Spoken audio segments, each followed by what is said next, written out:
Gracias, Presidenta. Agradezco, por supuesto, la exposición. Parto por hacerle algunas preguntas a Carlos de OPIM. La verdad es que me metí a la página web y la página web es bastante, por decirlo así, insuficiente desde el punto de vista de la transparencia. Entonces a mí me gustaría saber quiénes son los que forman parte del equipo, quién los financia. Porque cuando usted habla de un observatorio, evidentemente usted tiene que dar garantía de credibilidad e imparcialidad. Entonces obviamente lo mínimo es pedirle quiénes son las personas que lo componen y quién financia el equipo, salvo que funcionen todos ad honorem. Este estudio que usted nos plantea, dice usted que es un estudio incipiente. A mí me gustaría saber, bueno, cuál es la validez técnica de este estudio, cuáles son las fuentes, desde dónde se aproxima, porque aquí se han hecho muchas aseveraciones que la verdad es que hay que probarlas, ¿eh? Y eso uno en un observatorio, lo que permite las pruebas son precisamente las fuentes que uno cita. Después, cuando usted señala, Presidenta, que no ha habido política reparatoria por parte de Carabineros, bueno, pero a ver, si en un Estado de Derecho, la política reparatoria consiste en que uno interpone una acción judicial y si el tribunal estima que hay que hacer una indemnización de perjuicio, se hace una reparación. Salvo que, digamos, usted pretenda algo fuera del Estado de Derecho. Entonces, cuando usted dice que no hay una política reparatoria, nos encantaría saber a qué se refiere. Después, Presidenta, cuando aquí se dice que se ha interpuesto un recurso de protección para establecer un registro público de detenidos, eso es muy complejo, porque desde el punto de vista de la privacidad de los datos personales, y además una persona detenida a veces puede estar detenida con presunción de inocencia, entonces sería muy complejo hacer una revelación pública de sus antecedentes. Entonces me encantaría saber desde qué punto de vista lo menciona el invitado. Después, bueno, no me voy a referir a cuando usted señala, porque esa cosa también es sujeta a discusión, cuando usted dice que los carabineros no han tenido capacidad de autorregularse. Mire, los protocolos, por su intermedio, Presidenta, son protocolos internacionales. La verdad que en esta materia el protocolo de Carabineros responde al protocolo internacional, en esta comisión lo vimos. Entonces a mí me encantaría saber cuál sería a su juicio el criterio a considerar, ¿ah? Si es que no nos parece adecuado el criterio que se usa en materia internacional, bueno, quizás OPIM tiene un criterio más exigente, pero internacionalmente se usa ese.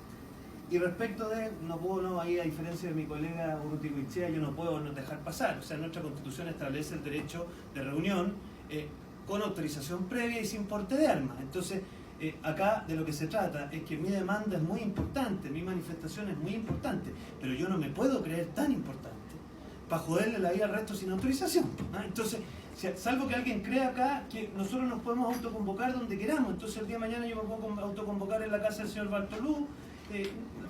Evidentemente entonces evidentemente, perdón. No, es que ¿sabes lo que pasa? Que aquí lamentablemente, Presidenta, perdón, aquí se ha corrido demasiado el cerco. En Chile no existe un derecho a reunirse sin autorización. Estas marchas autoconvocadas, perdónenme, son todas ilegítimas. Y yo sé que eso puede ser difícil decirlo y impopular decirlo hoy día, pero es la firme. Tomarse un colegio es ilegítimo. Poner una barricada en una calle es ilegítimo. Cortarle a alguien el tránsito es ilegítimo. ¿Ah? ¿Sabe por qué? Por una razón muy simple, porque en un Estado de Derecho lo que nos gusta es que todos ejerzamos los derechos sin afectar los derechos de los demás. Entonces yo no tengo derecho a cortarle el tránsito a alguien y mucho menos a hacerlo bailar para que pase. ¿Ah?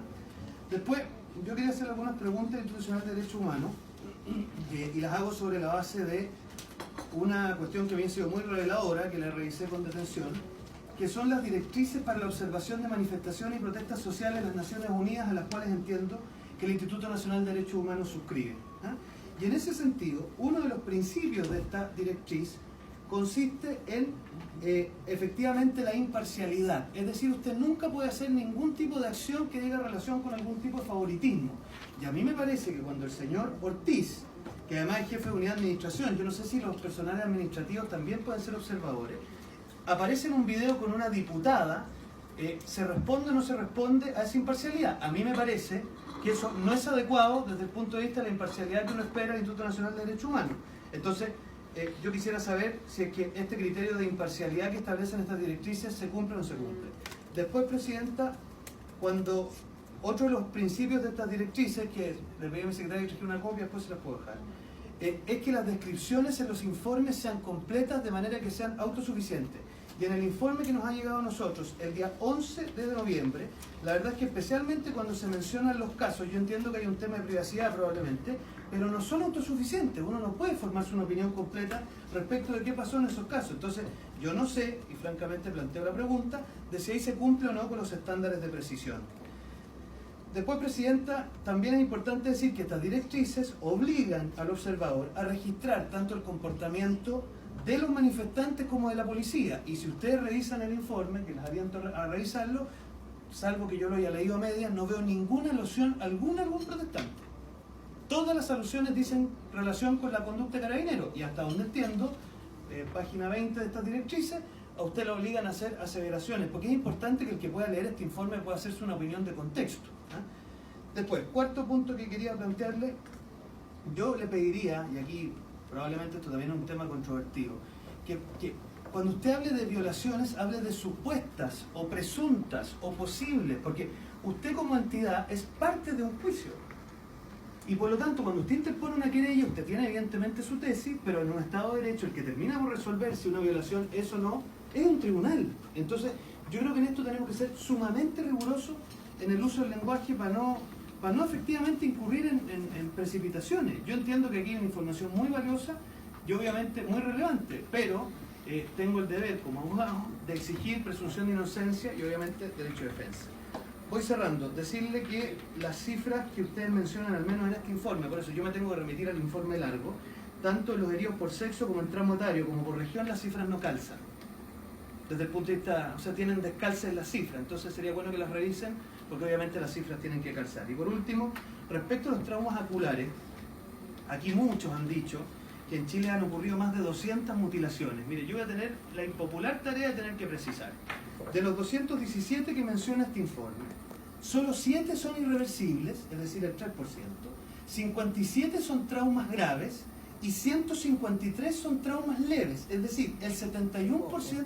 No, sí, es que, sí, si usted lo pone desde ese punto de vista, mire, yo como parlamentario, diputada Hertz, me autoimpuso un deber. Estoy haciendo un comentario conmigo misma, así que no me emplace, por si favor, baje el tono, no me emplace. Estoy haciendo un comentario conmigo mismo y digo que poco es. Siga hablando. Bueno, está bien, pero sigo hablando solo para que contextualicemos las cifras, porque ¿sabes lo que pasa?